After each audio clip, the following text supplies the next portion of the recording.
Hello, everybody. My name is Dr. Emanuela Mike Bamiloye, and you are welcome to Health Talk. Today's episode will be an interesting one coming from a doctor and a mother. We'll be talking about baby hygiene. Baby hygiene, and this for me is something that comes from a place of passion. Like I said, as a mother, when you become a mother, there's some things that just change, and there are actually many babies out there who, due to negligence on their caretaker's part, have found themselves in the hospital, and unfortunately, some have even died. So, we'll be talking about baby hygiene and the tips that will be helpful in taking care of your baby, your little one, to help them stay healthy and avoid frequent hospital visits. A couple of weeks ago, I was somewhere and I saw a little girl crawling. We're in a hall, and of course, on the floor, the same floor that our shoes have all tread on.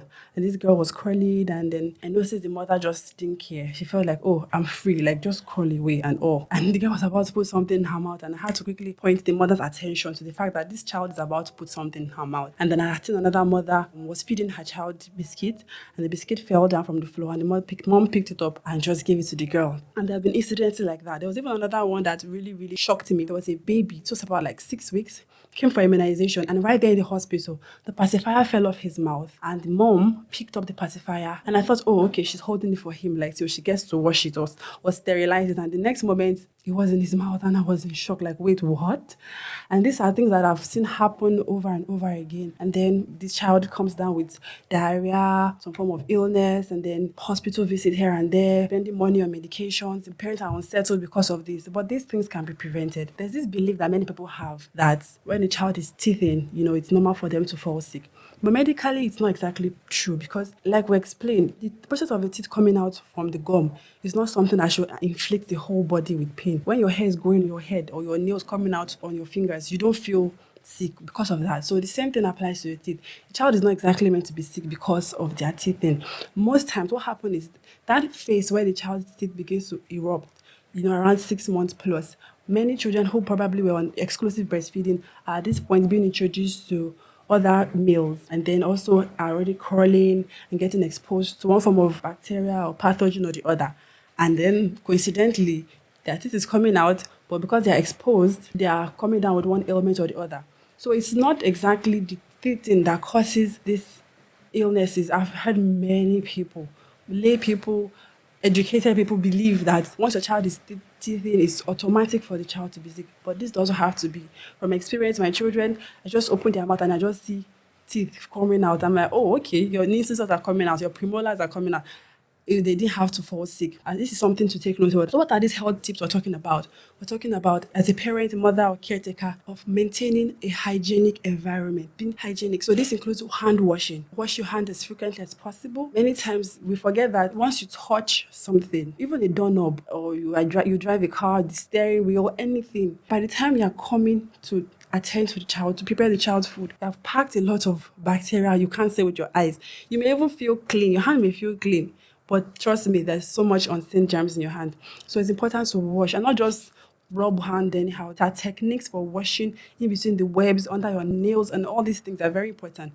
Then also the play area of the child, wherever the child is playing, it's important to clean it, sweep, mop, possible disinfect it. Depending on the child's age, of course, as they grow older, their immunity also develops. But then, the younger they are, pay attention to all these things because we don't want a child getting exposed to something that will land them, like I said, in the hospital. And when it comes to children and diarrhea, it's usually very delicate and sensitive issue because children, once they come down with diarrhea, they're losing fluid, and in 1 minute they are fine, the next minute, because usually as parents, particularly who are not medically inclined, they may not be sensitive to all those signs of mild dehydration, because dehydration can be categorized into mild, moderate, and severe. So a child may actually be active, playing.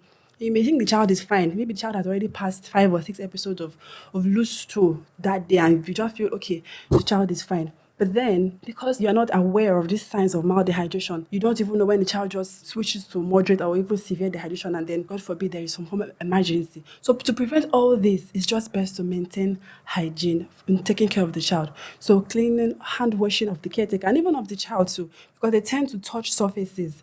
They tend to touch this, touch that, touch this. So as often as possible, just wash their hands, sterilize their hands if need be. You pick up your child from school, instead of just picking up some stuff snack from them and giving them into their hand, wash their hand. I have a hand sanitizer in my car, so as I'm just picking them from school, I sterilize their hands if I can't get to wash their hands.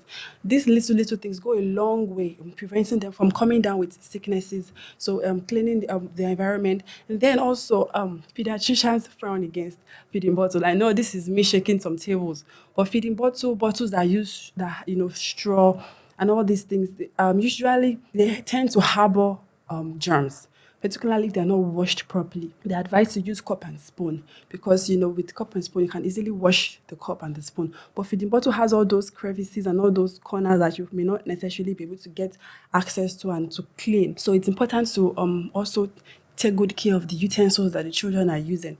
And then also when it comes to food hygiene, particularly when they are now, eating, when they have transitioned from exclusive breastfeeding to eating other meals, it's important to practice good hygiene, food hygiene. So you're washing their vegetables, you're washing whatever you're giving them, you're cooking their food, they're using boiled water, not just, of course, tap water. Or in fact, sometimes if you as an adult, you just drink random water, you don't give them that kind of water.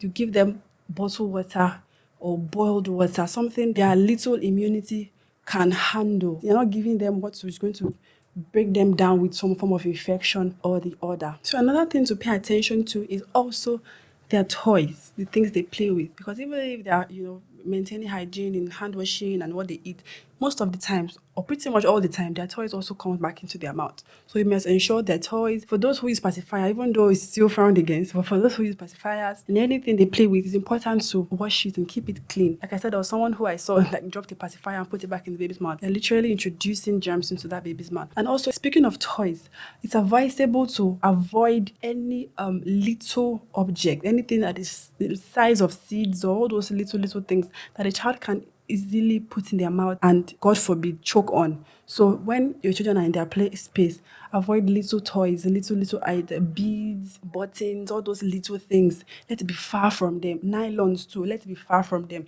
Because I'm in the other day, I saw a child playing with her younger sister, and she put a nylon over the child's head, and they were laughing about it. And then myself and the mom just saw it and just ran to rescue the child from the nylon. So all those things, because they are not knowledgeable, as parents, we are the one God has placed to take care of them. So we shouldn't do these things with levity. We shouldn't be ignorant about these things. We should need to give them attention, healthy eating, good hygiene. These are things that prevent them from coming down with sicknesses and diseases. And if for any reason a child comes down with any ailment, don't treat it the same way we treat an adult. Sometimes an adult, you have headache or some fever, and you just take paracetamol and you're good. For a child, it's different. When a child has an ailment, don't just brush over it. Attend to it right while it's still, at the beginning stage. Don't let it progress. Because like I said, children, 1 minute they can be active, the next minute they can be down. These are some of the tips that we need to pay attention to when taking care of our children. And ultimately, let's always remember that these children are God's assignment to us, God's gift to us. So we're taking care of them, understanding and knowing fully well that God has placed them in our care, and we are accountable to God, and let's receive grace from God to help them and to bring them up in the way of the Lord. Thank you so much for watching. I hope you learned 1 or 2 things from this episode on Health Talk. See you next time. Bye.